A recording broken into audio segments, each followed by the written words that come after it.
How's it going, guys? My name is Adolfo Umbrella. We are Countless Officials. I have the honor today, the one and only Oscar Macias Romo, FIFA referee since 2015, professional Mexican referee, been in atmospheres you cannot believe in. Es un honor tenerte. Bienvenido.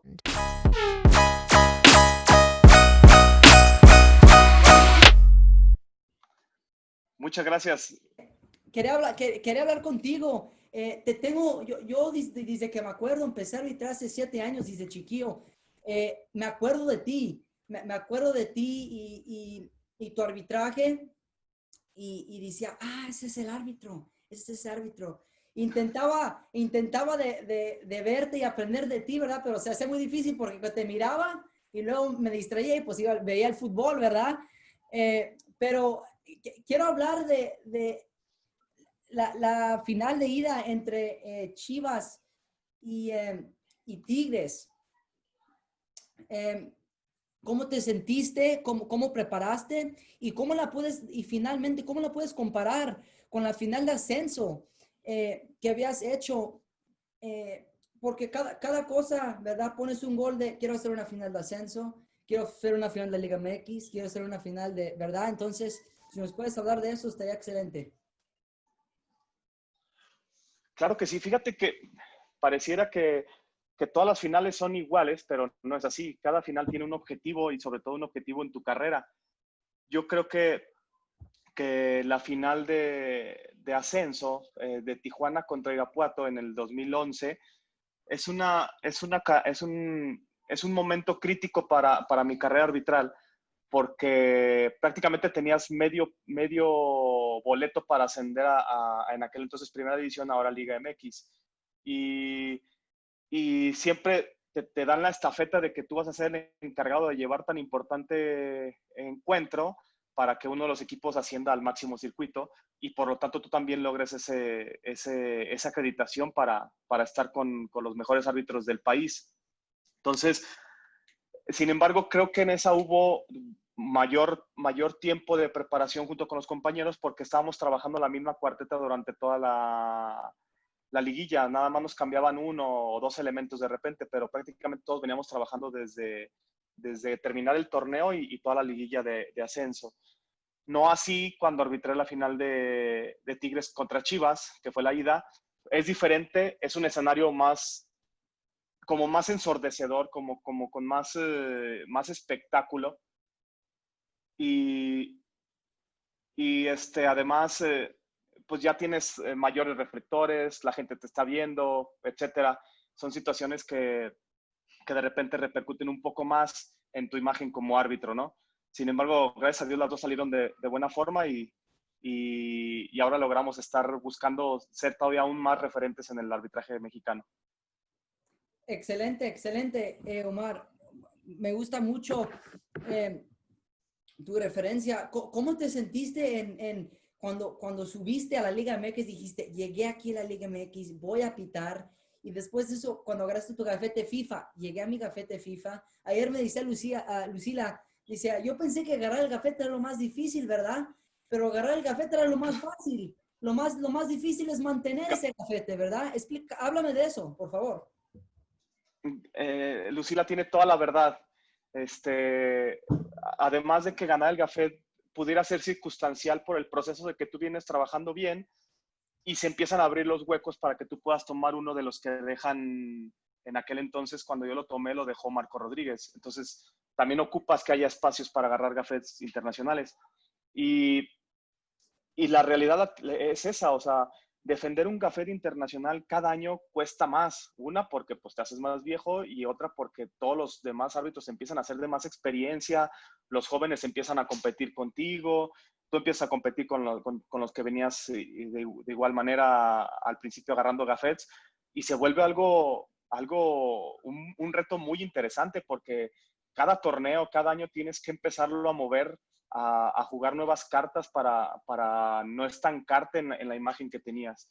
Por ejemplo, ahora estamos trabajando en el físico, bajar de peso, en ser más fuerte, porque pues, ya te empiezas, por lo que decía, te empiezas a ser un poco más grande de edad. Entonces tienes que empezar a cuidar que no haya lesiones, que poder competir contra árbitros más jóvenes como está Marco Ortiz, que tienen 33 años, Adonai Escobedo, que tiene 31, 32. Entonces tienes que empezar a cuidar mucho más tu físico para poderles competir de par, ¿no? Entonces es un reto muy interesante y muy bueno, lo cual involucra familia, preparación, aspectos psicológicos, etcétera, para poder estar compitiéndoles de buena forma. Y cuando yo brinqué a Primera División fue sentimientos encontrados. Mi hermano Jorge Macías era árbitro de Primera División. Y cuando yo, Oscar Macías, subo a Primera División, a él le dan de baja. Entonces ahí fue el momento cuando yo en realidad, el sueño de mi hermano era ser árbitro internacional. El mío también, pero no era así como de, si no lo logro me voy a morir. Y mi hermano Jorge sí lo traía muy en sus objetivos. Yo siempre he sido como más de, como que mi objetivo era la familia y cuidar de mi familia, etcétera. Y sí, que me vaya muy bien en el arbitraje y le estoy apostando y todo, pero no era algo que tuviera tan arraigado. Entonces, cuando se da esto, tomo yo la estafeta de mi hermano Jorge y dije, ahora yo voy a ser internacional y me voy a forjar los objetivos para lograr serlo. Y mira, gracias a Dios, 3 años después logramos serlo y ahora llevamos 6 años ininterrumpidos con Gafete Internacional. Excelente. Entonces, pero cuando tú entraste, ¿tu hermano ya iba saliendo o lo sacaste? Pareciera que fue así, pero la verdad es que subimos 4 árbitros y se dieron de baja 4 árbitros. Entonces, prefiero decir que fue por otro y no por mi hermano. Todo tiene un ciclo, ¿verdad? Obviamente hay aspectos Así es. pero es un proceso y obviamente el ciclo tiene que seguir continuando porque el ciclo no va a parar, ¿verdad? Que eso Así es. Yo pienso que qué hermosa historia, fíjate, yo no sabía yo no sabía que tenías un hermano que era de Primera División. Posiblemente yo tengo 19 años viendo el fútbol toda mi vida, la Liga MX, ¿verdad? A lo mejor arbitraba más como del 2012 para atrás o digo 2009, algo así para atrás, ¿verdad? Yo estaba muy joven. No, en ese tiempo yo vi a los árbitros y decía, pues son árbitros, ¿verdad? Yo cuando miraba la Liga MX y los miraba a ustedes, me gustaba mucho compararlos con los de acá, ¿verdad? Porque completamente diferente. Has arbitrado aquí, ¿verdad? Sí. Has arbitrado aquí y has tenido la oportunidad de trabajar con árbitros que trabajan aquí, ¿verdad? Sí. ¿Qué ves tú que es la diferencia? Obviamente en países diferentes te tienes que adaptar al lenguaje y la cultura, pero ¿qué ves tú que esté más o menos diferente? Yo lo único que veo que es diferente es que nuestra liga tiene más tiempo que la de ustedes, que la MLS. Entonces, yo creo que el arbitraje en Estados Unidos ya está muy a la par de México. Lo que a nosotros quizá nos pudiera ganar es esa experiencia que tenemos más por el hecho de que la liga tiene más años y nos enfrentamos a otros torneos. Por ejemplo, nosotros estuvimos en Copa Libertadores, cosas así, o que el mismo fútbol, hace todavía un par de años, México era más superior que los demás equipos de CONCACAF. Hoy ya no, ya cualquiera te compite Panamá, te compite Honduras, Estados Unidos no se diga.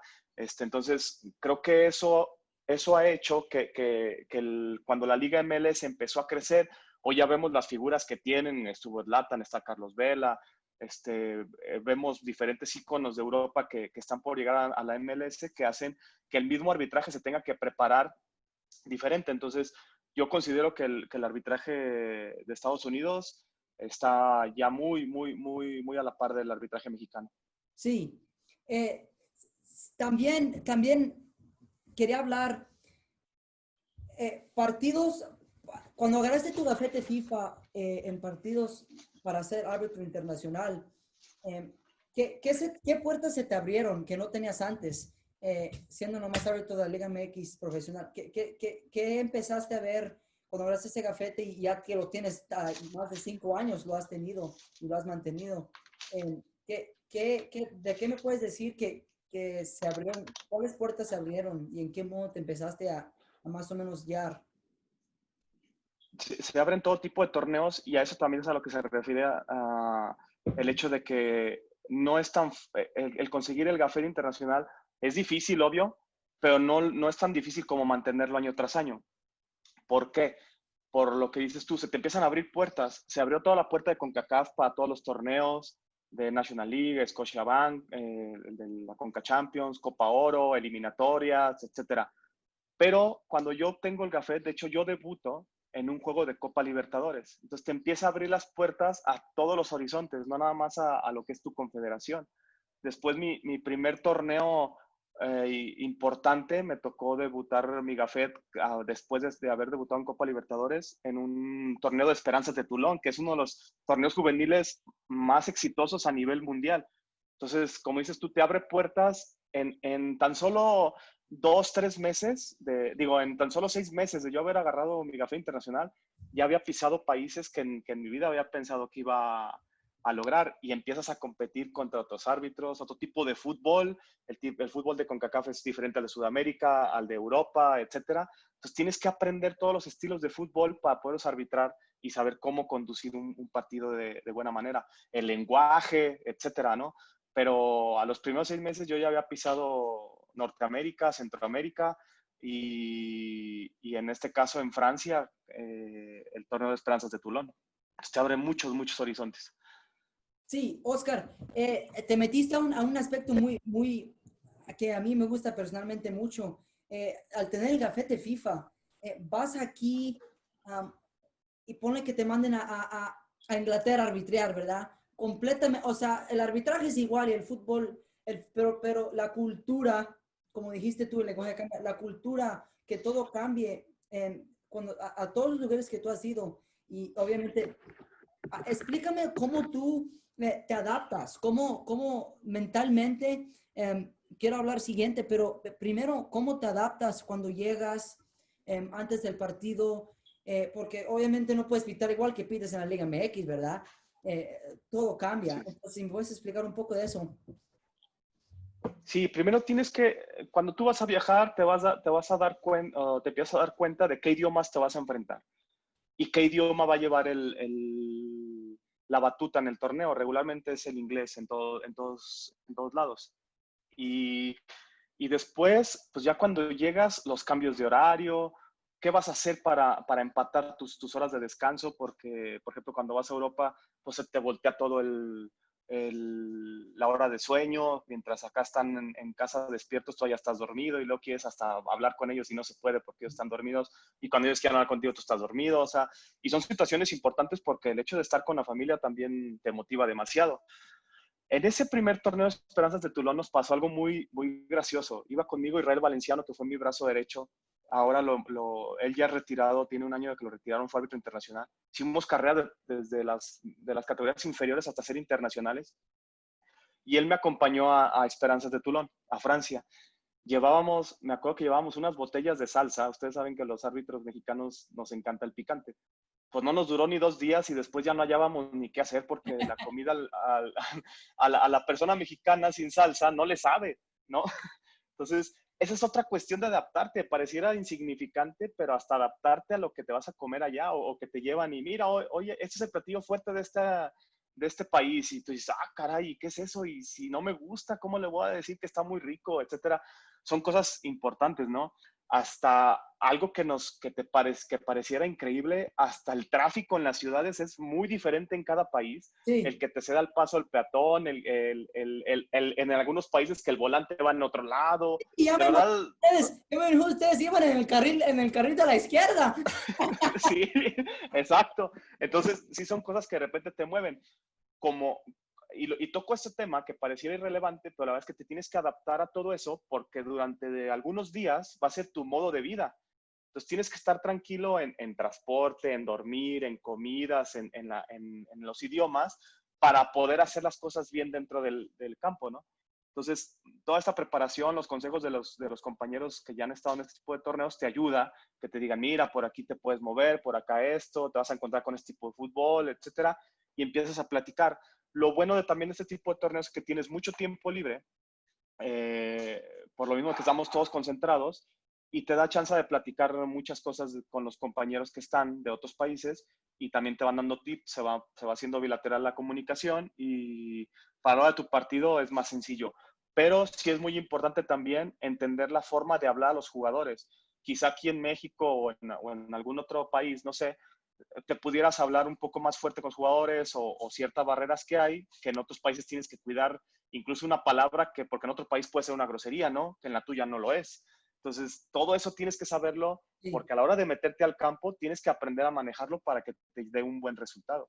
Y de tus acciones físicas, o sea, obviamente en México, luego les dices, ven, ni madres que van a venir, ¿verdad? Pero o se Sí, están confrontando y tú muy cerca, no hay problema, ese es el ambiente que tienes. Pero acá en otro país, tienes que, tú te concentras en decir, ok, deja, no vaya a ser algo muy, algo no mal, sino diferente, que no estuviera impuesto. sí, claro.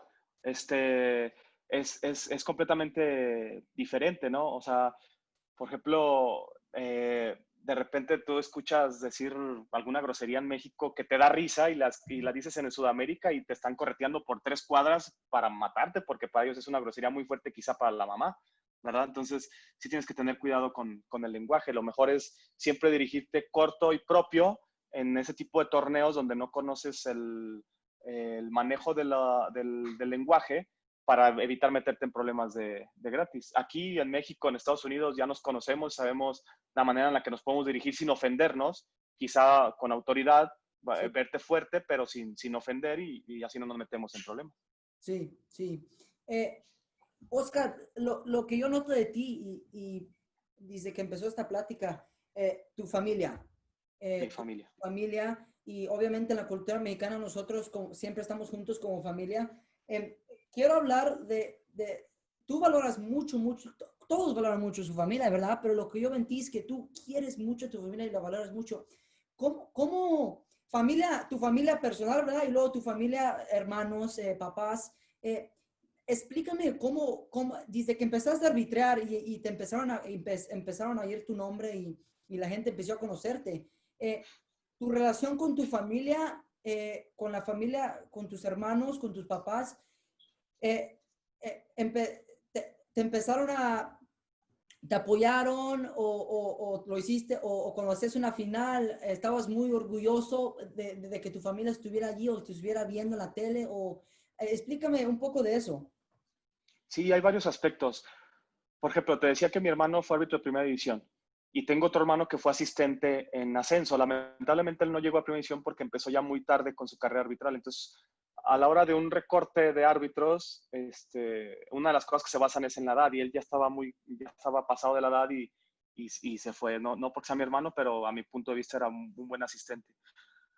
Entonces, el apoyo familiar de mis papás, hermanos, pues siempre estuvo porque pues éramos 3 de 4 hermanos, la otra es mujer y antes no se daba eso de que tan fácil que las mujeres fueran árbitros, eso tiene poco tiempo, entonces pues tenían que apoyar aunque no quisieran, ¿no? Y mi mamá decía, bueno, pues como quieran las mentadas de madre, pues se dividen en 3, no hay tanta bronca, ¿no? Mi papá siempre ha sido un apasionado del fútbol, se volvió apasionado del arbitraje, empezó a estudiar lo que era el arbitraje y se metió de lleno al arbitraje. Empezó a hacer incluso una videoteca con todos los partidos de mis hermanos y míos en casa. Todavía la tiene, según yo recuerdo, todavía la tiene. Y eso es con mi familia, siempre tuvimos el apoyo. Incluso en mi partido de debut en primera división fueron mis hermanos y mi papá al partido donde yo debuté en un Estudiantes Tecos contra Toluca en el 3 de marzo. Y con mi familia, con mi esposa y mis niños, es algo diferente.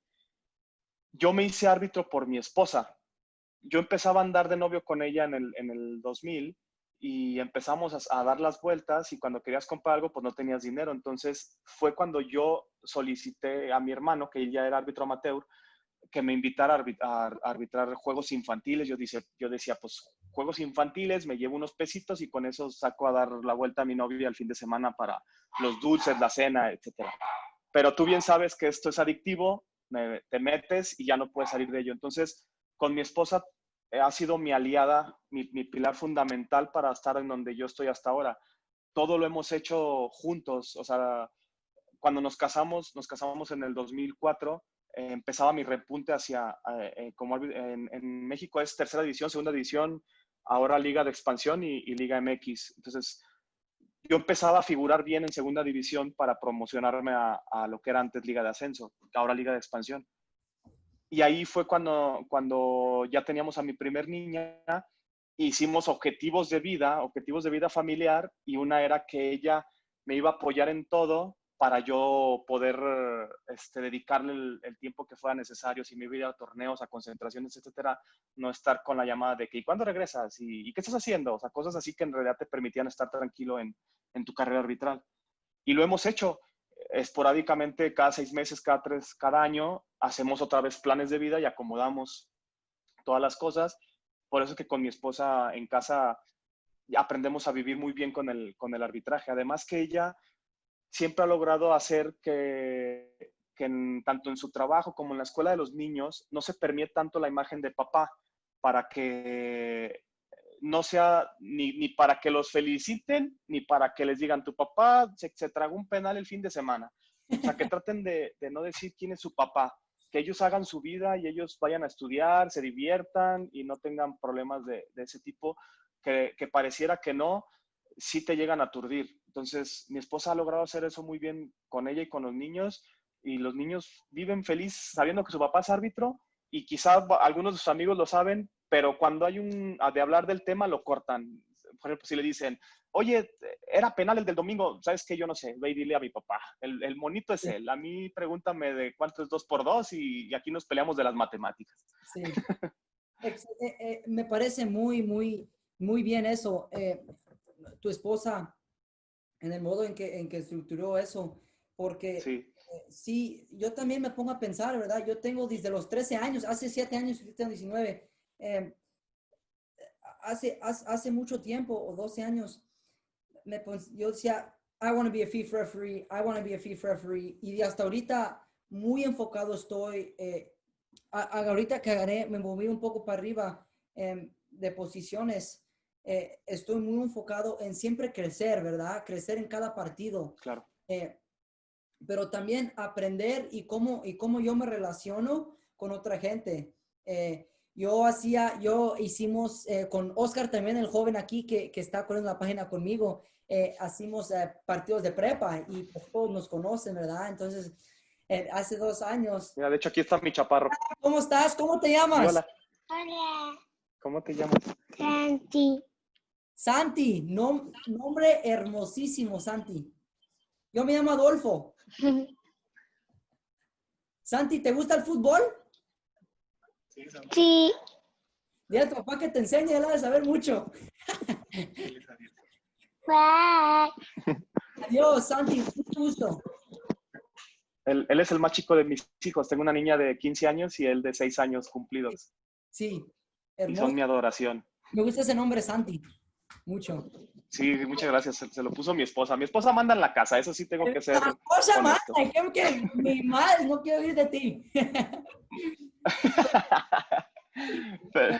Pero Entonces me decías de tu proyecto, ¿no? y te decía también, me pone a pensar, o sea, yo nomás analizaba las relaciones entre yo y mis amigos, ¿verdad? Porque muchos amigos, o sea, aquí nomás en donde vivimos hay casi 2 clubes, son grandes, han ganado el torneo nacional de todos Estados Unidos de la sub-19, Atlético Santa Rosa, una hora sur de norte de San Francisco. Entonces, yo antes jugaba allí y pues ya casi todos nos conocemos, ¿verdad? Entonces, cuando todos se van a las prepas y tú eres el árbitro que va a todos o sea, casi todos te empiezan a conocer, ¿verdad? Entonces, tú vas a la escuela y luego Sí, para el otro día te dicen, oye, ¿qué pasó ayer, verdad? Y tú como que si algo mal pasó, algo, sí, no quieres hablar, o sea, no sé, ya pasó, ¿verdad? Porque si pasa una bronca o algo, entonces me ponía a pensar yo también, cuando yo tenga mi familia, ¿cómo va a ser tener niños y las relaciones? Y yo pienso que tú me aclaraste mucho de eso en los niños. O sea, ellos son tus niños, pero su vida es diferente, ¿verdad? O sea, ellos, lo que ellos quieran, claro. aunque no tengan que tu trabajo no los afecte en cualquier modo. Entonces, eso Sí. me parece muy, muy bien y muy hermoso. Hermoso Sí. niño, ¿verdad? Y, y algo que hacemos, además, mi esposa y yo, si mi juego fue el viernes, yo llego el sábado a Aguascalientes, donde tienes tu casa. Y ese día regularmente nos la pasamos en la calle, no vamos a la casa. O sea, vamos a dar la vuelta para distraernos, a comer, al cine, a algún parque, etcétera. Y el tema del partido anterior no se toca a menos de que estemos mi esposa y yo solos. Si están los niños, no. O sea, su papá se la pasa trabajando y entrenando toda la semana, como para que el fin de semana que llega de su partido y les va a dedicar medio día o un día, si tú quieres, y se la pasa hablando de fútbol, pues yo creo que ya me hubieran odiado toda su Sí, existencia, ¿no? Entonces es algo que se hace, o sea, con ellos la verdad es que, pues, a final de cuentas, ellos ven los partidos con mi esposa ve todos mis partidos, y los niños, pues, lo ven un rato y se van a jugar y lo regresan y lo ven, o ven de qué color salí porque al día siguiente les pregunto, cosas así. Pero la verdad es que pues a ellos en realidad su vida es diferente, o sea, a ellos les interesan otras cosas, al niño eso chiquito es le bueno. gusta jugar, sí, entonces empiezan con otras cosas como que cuando ellos en realidad quieran preguntarme, pues con gusto les contestaré cómo me fue, pero pues mientras no quiere decir que para ellos, pues sí les importa su papá, pero saben que es mi trabajo, ¿no? Y también padre verte en la tele, ¿verdad? Chidísimo, o sea, that's awesome, en mi opinión. Eh, Oscar, quería, hablas de tu esposa siendo tu pilar y ayudándote todo tu camino. Eso juega una parte mayor para que sigas adelante, para que tengas ese gafete más y más años, porque es tu trabajo, pero también es con quién estás, ¿verdad? Quiero hablar Claro, ella te apoyó y te ha estado apoyando todo esto. Hermosísima historia. Y sí, también la otra parte sería también lo mental, ¿verdad? así es. Lo que tú tienes dentro de ti, cómo te sientes y lo mental. Quiero hablar de cómo tú te sientes mentalmente al conocer al saber que vas a hacer un partido muy importante o un partido que tú sepas que va a estar casi lleno el estadio. Eh, todo lo mental te preparas mentalmente o también lo mental después, cuando sales del partido, ¿qué pasa dentro de tu mente? O sea, dices, ya se acabó, ya, explícame eso. Por ejemplo, en México tenemos una preparación con un psicólogo por parte de la Comisión de Árbitros, el cual te da seguimiento esporádicamente según tus actuaciones o según cómo te sientas, o si tienes un problema le hablas y te ayudan con la mejor disposición. También tenemos un trabajo de coaching, que es algo parecido a lo psicológico, que te ayuda a potencializar tus cualidades o tu forma de trabajar en cualquier medio que te quieras relacionar, no necesariamente tiene que ser arbitraje. Y yo por mi cuenta tengo un psicólogo, con él hablo prácticamente todas las semanas. Y por ejemplo, si de repente hay un bajón mental o viene algún momento importante como un partido trascendental, pues hay reunión en vivo, hay una reunión ya sea por videollamada y el día del partido también de repente, más bien casi todos los partidos hablamos para tratar de afinar los detalles de cómo vamos mentalmente y los pros y contras que va a haber en el partido. Entonces, la Plan, preparación psicológica estableces un es plan. fundamental. Estableces un plan, ¿verdad? Así es, Eh, así es. Cuando Y se estableces tu establece plan, un plan desde viajar hasta el partido, ¿no? O sea, todo tiene su chiste para llegar tranquilo para el partido. sí. Explícame un poco cuando llegas, conoces ya tienes trabajando un tiempo allí, conoces a todos los otros árbitros, eh, Sí, pero cuando tú haces tu plan, eh, obviamente conoces todos los equipos que han estado allí, pero no, como dijiste, igual como ninguna final es igual, también casi no todos ningún partido es igual tampoco. Entonces tu preparación tiene que constantemente estar cambiando. Cuando tú vas a preparar para un partido, aparte del psicólogo,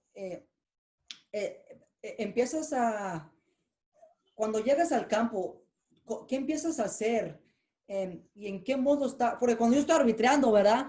Parece que estoy en otro mundo o parece que estoy allá por Guanajuato, para allá, o sea, parece que no estoy allí, yo muy enfocado.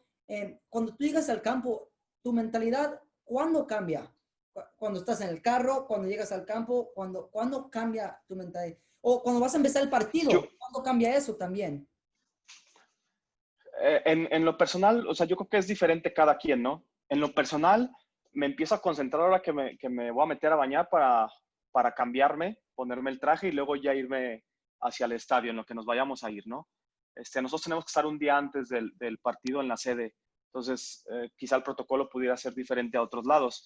Entonces, como tú dices, tu nivel de concentración va aumentando conforme te vas acercando al estadio. Al estadio llegas 2 horas antes, todavía estás echando relajo, pero prácticamente la última hora del partido, aun y cuando ya planeaste el partido un día antes o ese día en la mañana, todavía juntas a tu equipo arbitral y empiezas a afinar detalles y empiezas a hacer esto. Lo otro, te vas a calentar, regresas y te empiezas a poner la indumentaria, ahí se acabó todo. Se acabó conversación con toda la gente y prácticamente somos un equipo, los 4 árbitros y los del VAR, y ya estamos completamente metidos al partido que está por iniciar. Oscar, fue un honor tenerte aquí, hablar de todo esto, y es un honor tenerte. Un día te queremos conocer, no sé si nos dejes, pero nosotros viajamos mucho. Ojalá que sí. Pero ¿qué tienes de sugerencias o ayuda para árbitros jóvenes que van a ir empezando a subir, a hacer partidos? ¿Cómo creas un plan? O sea, ¿cómo empiezas a crear, no nomás mentalmente, pero a crear un plan, ¿verdad? Porque no vas a saber lo que va a pasar en el partido, pero puedes preparar. Pone que ten la hora del partido en este estadio, estos son los equipos. ¿Cómo tú empiezas a hacer un plan para ti, pero también un plan para tu equipo de árbitros? Bien. Como tú decías, aquí tenemos la fortuna de conocernos todos los árbitros, porque incluso hay por lo menos 4 concentraciones al año, todos los árbitros de la división, más invitados a veces de la categoría inferior. Entonces, todos nos conocemos hasta la sonrisa. O sea, sabemos cómo bromear con uno. Es un grupo muy, muy, muy bueno en cuestión de bromas y eso nos llevamos muy, muy bien. Entonces, eso ayuda mucho. La camaradería ayuda muchísimo. Entonces, tú ya sabes más o menos cuál es el potencial de uno de tus compañeros, de qué pie cojea y tratar de buscar entre todos el mejor nivel para sacar avante el partido. Pero cuando somos jóvenes, esto todavía no lo tenemos en nuestras manos. Somos muchos árbitros, se toca con diferentes personas que no conoces, etcétera. Lo mejor de esto, una, es saber las reglas de juego. Si no sabemos las reglas de juego, es una herramienta importantísima con la cual podemos controlar muy sencillo el partido. Si un jugador te protesta y te dice, oye, ¿por qué no marcaste penal? Y tú le contestas con fundamento a la regla, no va a tener de dónde agarrarse, porque ellos no lo saben, o lo sabrán, pero no tan estudiado como nosotros. Entonces, creo que importantísimo es saber muy bien las reglas de juego.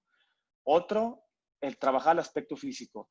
¿Por qué? Porque si yo en un partido me meto con el aspecto físico y con el aspecto teórico de las reglas de juego bien conocido, nosotros no sabemos cuándo va a ser la oportunidad que se nos va a presentar y alguien arriba nos esté viendo sin nosotros saberlo. Entonces, si nosotros un día nos levantamos y en el juego de las 10 de la mañana empiezo a caminar y había alguien que me fue a ver por azares del destino, va a decir, este árbitro no trae ganas, este árbitro no me sirve, y se va a ir al campo de al lado a buscar a otro árbitro. Entonces, tenemos que prepararnos y buscar siempre o pensar siempre que en un entrenamiento o en un partido va a estar la oportunidad que estamos buscando para ir ascendiendo.